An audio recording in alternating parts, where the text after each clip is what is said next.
750 रुपए के prize bond रखने वालों के लिए बड़ी खबर आ गई। प्राइज बॉन्ड के लिए नेशनल सेविंग्स की जानिब से कुरानदाजी का इनेकाद किया जाता है और जीतने वाले खुशनसीबों के नंबर्स का ऐलान किया जाता है।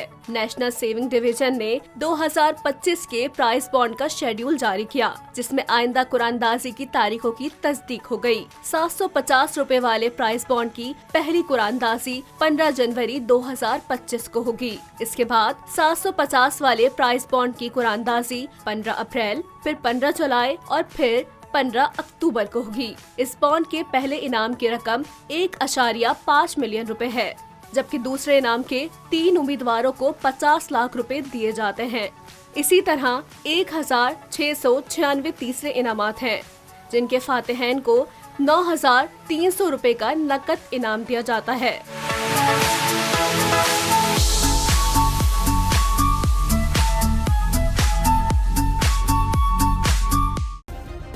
सब्सक्राइब करें और बेल दबाएं ताकि कोई खबर रह न जाए।